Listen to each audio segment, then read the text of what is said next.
Greetings everyone, it's Tawnya Love. I am just chiming in today because I wanted to read something from a book called The Untethered Soul. And I'm just going to start on page 207, just kind of where I felt guided today to share. It's talking about letting go of our false sense of self and releasing the need to cling. Clinging is one of the most primal acts because some objects remain in the consciousness while others pass through. Your sense of awareness relates more to them. You use them as a fixed point to create a sense of orientation, relationship, and security in the midst of constant interchange. And this need for orientation extends to the outside world. Although you are clinging to inner objects, you use them to orient and relate yourself to the multitude of physical objects that come in through your senses. You then create thoughts that tie all the objects together, and you cling to the entire structure. You actually end up relating so strongly to this inner structure that you build your entire sense of self around it. Because you cling to it, it stays fixed. And because it stays fixed, you relate to it above all else. This is the birth of the psyche. In the midst of the expanse of empty mind, by clinging to passing thoughts, objects, you make an island of apparent solidity. Once you have a thought that stays, you can rest your head on it. Then as you cling to more and more thoughts, you build an inner structure for consciousness to focus on. The more consciousness narrows its focus onto this mental structure, the greater the tendency to utilize it to define the concept of self. Clinging creates the bricks and mortar with which we build a conceptual self. In the midst of vast inner space, using nothing but the vapor of thoughts, you create a structure of apparent solidity to rest upon. Who are you that is lost in trying to build a concept of yourself in order to be found? This question represents the essence of spirituality. You will never find yourself in what you have built to define yourself. You're the one who's doing the building. You may assemble the most amazing collection of thoughts and emotions. You may build a truly beautiful, unbelievable, interesting, and dynamic structure. But obviously, it's not you. You are the one who did this. You are the creator. You are the one who was lost and scared and confused because you focused your awareness away from your awareness of self. In this panic, in this lost state, you learned to cling and hold on to the thoughts and emotions that were passing before you. You used them to build a personality, a persona, a self-concept that would allow you to define yourself. Awareness rested itself on the objects it was aware of and called it home. Because you have this model of who you are, it is easier to know how to act, how to make decisions, and how to relate to the outside world. If you dare to look, you will see that you live your entire life based on the model you built around yourself. Let's get more specific. You try to hold a consistent set of thoughts and concepts in your mind, such as, I am a woman. Yes, even that is a thought or a concept held in your mind. You who are holding on to that are neither male or female. You are the awareness who hears the thought and sees a woman's body in the mirror. But you cling tightly to these concepts. You think, I am a woman, I am of a certain age, and I believe in one philosophy versus another. You literally define yourself based on what you believe. I believe in God. I don't believe in God. I believe in peace and nonviolence, or I believe in survival of the fittest. I believe in capitalism, or I believe in neo-socialism. You take a set of thoughts in the mind and you hold on to them.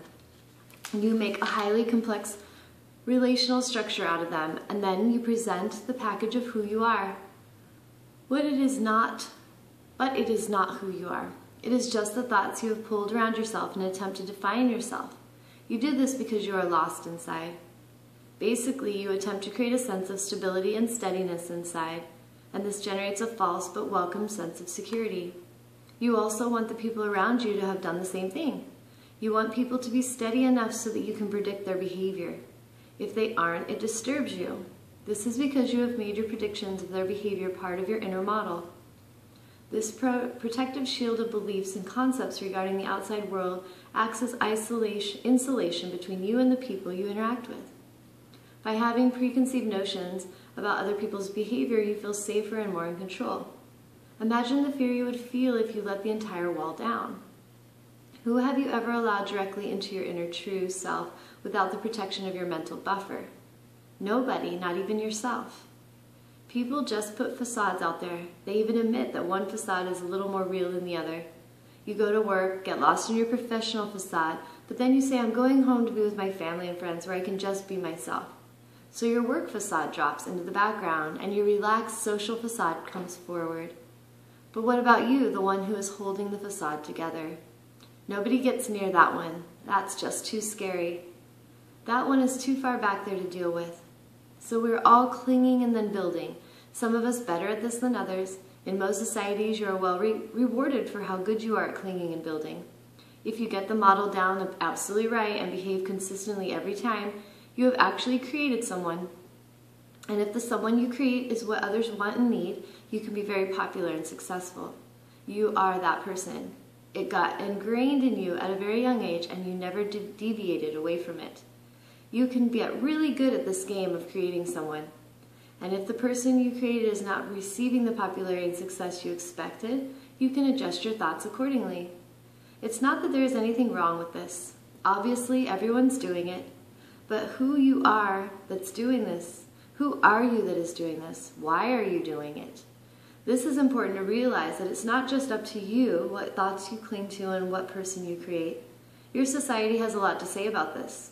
There are acceptable and unacceptable social behaviors for almost everything. How to sit, how to walk, how to speak, how to dress, and how to feel about things. How does your society ingrain these mental and emotional structures within us? When you do it well, you're rewarded with hugs and showered with positive accolades. When you don't do it well, you're punished either physically, mentally, or emotionally. Just think about how nice you are to people when they behave in accordance with your expectations. Now think about how you close up and pull back from them when they don't. This is not to mention getting angry or even violent toward them. What are you doing? You are trying to change someone's behavior by leaving impressions on their mind. You are attempting to alter their collection of beliefs, thoughts, and emotions so that the next time they act, it is in the manner you expect. In truth, we are all doing this to each other every day. Why do we let this happen to us? Why do we care so much whether other people accept the facade we put out there?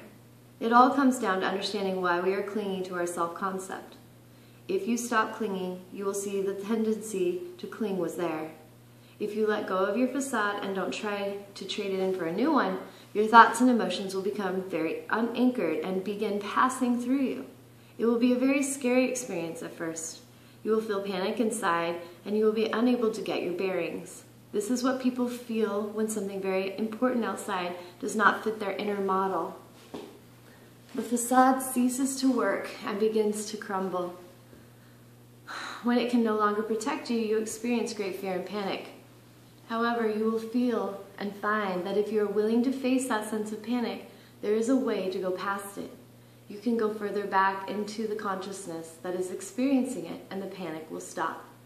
Then there will be a space of great peace like nothing you ever felt. That's the part very few people come to know, and it can stop. The noise, the fear, the confusion, the constant changing of these inner energies, it can all stop.